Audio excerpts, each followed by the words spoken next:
Hai semua, Assalamualaikum dan salam sejahtera. Saya Cikgu Hayati, pensyarah matematik dari Kolej Vocasional Kuala Kangsar. Salam perkenalan.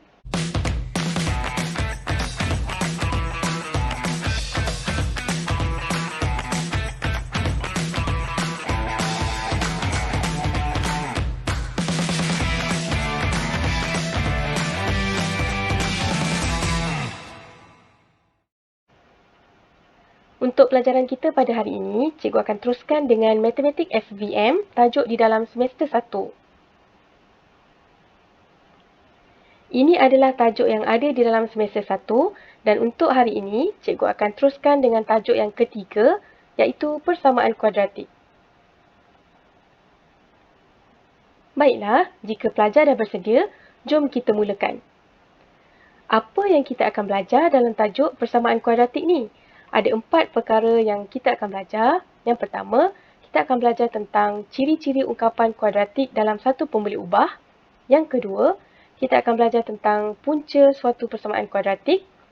Yang ketiga, kita akan belajar bagaimana nak menentukan punca suatu persamaan kuadratik dengan menggunakan kaedah pemfaktoran. Dan yang keempat adalah penyelesaian masalah yang melibatkan persamaan kuadratik.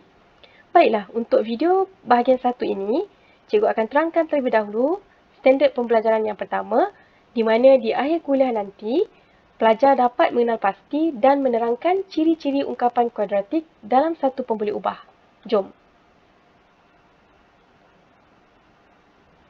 Baiklah, kita nak tengok terlebih dahulu ciri-ciri ungkapan kuadratik. Jadi, kita nak tengok bentuk ungkapan kuadratik adalah AX kuasa 2 tambah BX tambah C. Di sini cikgu berikan contoh, 3X kuasa 2 tolak 7X tambah 5. Okey, perhatikan ungkapan kuadratik ni kuasa tertingginya adalah 2. Dan untuk ungkapan kuadratik ni mengandungi hanya satu pembuli ubah. Okey, jadi jom kita tengok contoh yang cikgu berikan di sini. Kita nak kenal pasti adakah ianya merupakan ungkapan kuadratik ataupun bukan. Yang pertama, 3X kuasa 2 tambah 2X tambah 9. Jadi ini merupakan ungkapan kuadratik kerana kuasa tertingginya adalah 2 dan mengandungi hanya satu pembuli ubah. Seterusnya yang kedua, 4X kuasa 3 tambah 7X tambah 3. Okey, perhatikan di sini kuasa tertingginya adalah 3 dan dia mengandungi satu pembuli ubah. Tapi memandangkan kuasa tertingginya adalah 3, maka dia bukan ungkapan kuadratik. Seterusnya, 5X kuasa 5 tambah 3. Perhatikan kuasa tertinggi bagi X adalah 5. Jadi, ianya bukan ungkapan kuadratik. Baiklah, kita fokus kepada bentuk suatu ungkapan kuadratik, iaitu AX kuasa 2 tambah BX tambah C. Kita nak kenal pasti pemalar yang terlibat dalam bentuk ni. Okey, untuk A, ini adalah pekali bagi X kuasa 2. B pula adalah pekali bagi X dan C merupakan pemalar. Manakala X adalah pemboleh ubah. Okey, cikgu berikan contoh di sini. Kita nak bandingkan contoh yang cikgu bagi ni dengan bentuk ungkapan kuadratik tadi. Okey, 2X kuasa 2 tambah 3X tolak 5. Jadi, 2 di sini adalah merupakan nilai A, di mana ianya merupakan pekali bagi X kuasa 2. Seterusnya, 3 ni adalah nilai bagi B, di mana ianya merupakan pekali bagi X. Dan C adalah nilai pemalar, di mana nilai C di sini adalah negatif 5. Baiklah, kita akan tengok contoh. Tentukan sama ada yang berikut ialah ungkapan kuadratik dalam satu pembuli ubah atau bukan. Nyatakan sebabnya. Soalan A.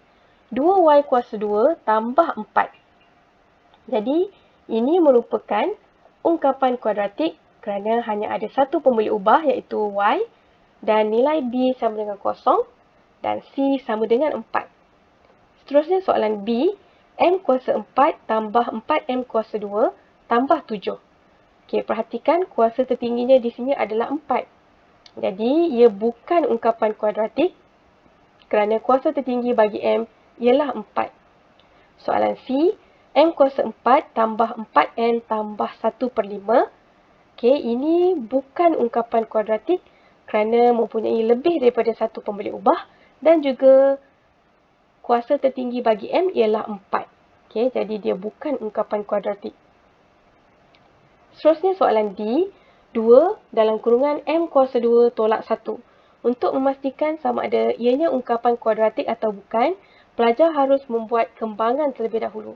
Okey, jadi bila buat kembangan, kita dapati ianya merupakan ungkapan kuadratik di mana setelah dikembangkan akan jadi 2M kuasa 2 tolak 2. Jadi kuasa tertinggi bagi M adalah 2 dan ada satu pemboleh ubah iaitu M. Okey, sekarang jom kita cuba jawab. Berdasarkan jadual ni, jadual ni membantu kamu untuk menentukan adakah ini merupakan satu ungkapan kuadratik ataupun tidak. Okey, kita tengok yang pertama. X kuasa 2 tolak 4X tambah 3. Okey, kita tengok kuasa tertinggi pemboleh ubah itu adalah 2. Bilangan pemboleh ubah hanya ada satu iaitu X. Dan adakah ini satu ungkapan kuadratik? Ya, ianya merupakan satu ungkapan kuadratik. Yang kedua, 2X kuasa 2 tambah 4Y tambah 14.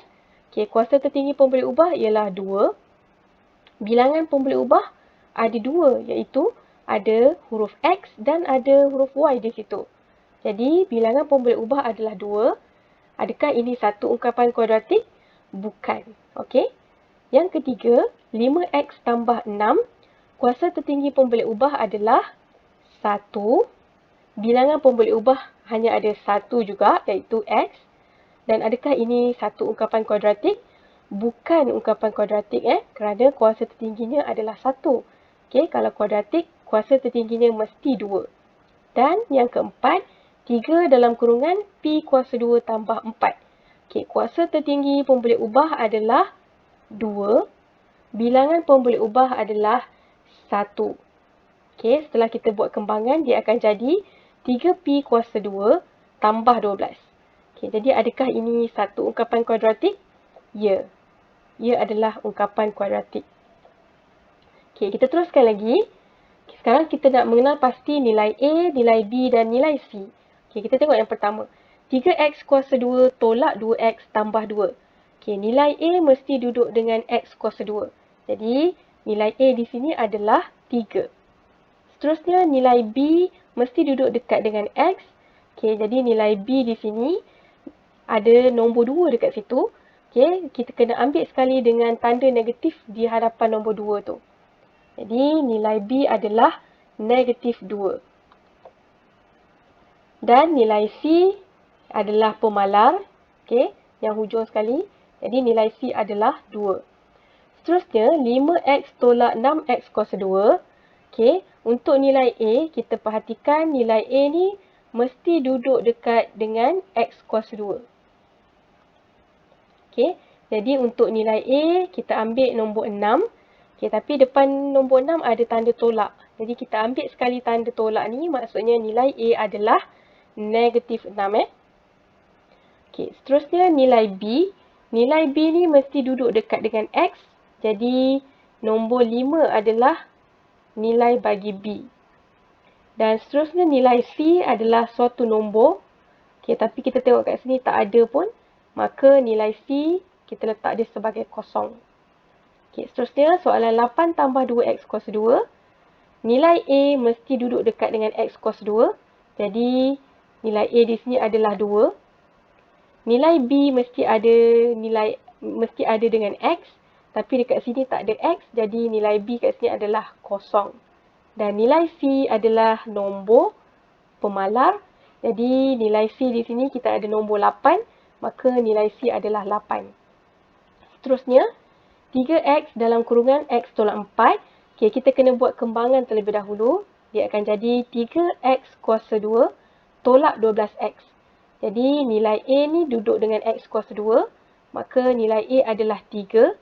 Nilai B duduk dekat dengan X. Jadi, nilai B adalah negatif 12. Nilai C adalah suatu nombor. Tapi kat sini bila kita buat kembangan, kita tak ada dapat nombor pun. Jadi, nilai C itu adalah kosong. Okey, jadi itu yang kita belajar pada hari ini. Jadi cikgu buat rumusan sikit apa yang kita dah belajar pada hari ini. Yang pertama, kita dah berjaya kenal pasti ciri-ciri ungkapan kuadratik dalam satu pembeli ubah.